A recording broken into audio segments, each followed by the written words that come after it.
म्हणजे आमच्या कोकणमध्ये आपलं सर्वांचं स्वागत आहे। आज गौरी आवाहन, उद्या रविवारी गौरी पूजन आणि सोमवारी गौरी गणपती विसर्जन। तेव्हा गौरी गणपतीच्या दर्शनाला नक्की या तुम्ही।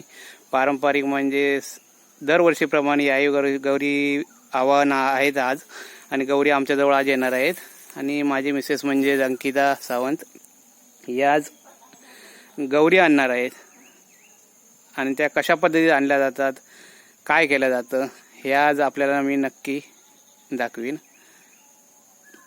आता गौरी आवाहनासाठी विहिरीवरती आता पोचलेलो आहे। आता गौरी कशा पद्धतीने आणल्या जातात ते आता आमची मिसेस अंकिता सावंत सांगेल। कशा पद्धतीने आणली जातात गौर? पहिले चिरडा, हळद, तुळस, भाजीचा डाम, हे सगळं गाडा, हे सगळे एकत्र हे सगळे रोप एकत्र करायची आणि ते विहिरीवर नेऊन धुवायची। नंतर त्यांची तिथे जाऊन सारवायचं, रांगोळी घालायची, पूजा त्या रोपांची पूजा करायची, गुळाचा नैवेद्य दाखवायचा आणि नंतर तांब्या भरून घ्यायचा, त्या तांब्यात ते रोप एकत्र करून ठेवायची आणि नंतर ते घेऊन आपण घरी जायचं।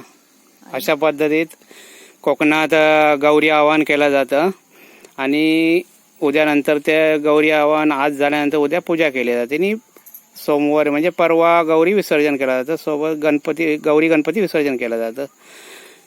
आमच्या सोबत आता संपदा परब हे सुद्धा आहे आमच्या शेजारी, हे सुद्धा त्याच्या काकीला मदत करण्यासाठी आलेली आहे।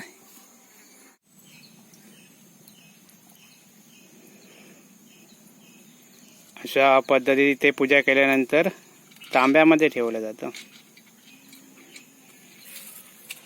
अशी इथे पूजा केली जाते।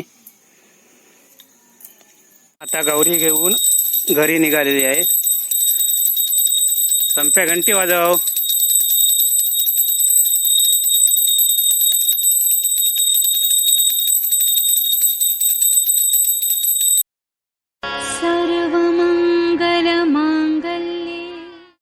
अशा प्रकारे गौरी आवाहन होतं।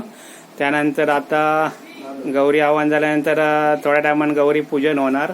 गौरी पूजन झाल्यानंतर गौरी नैवेद्य अर्पण केलं जाईल गौरी गणपतीनं आणि त्यानंतर आरती होईल। असं वाटला कमेंट करून नक्की सांगा। सबस्क्राईब करा, शेअर करायला विसरू नका। धन्यवाद।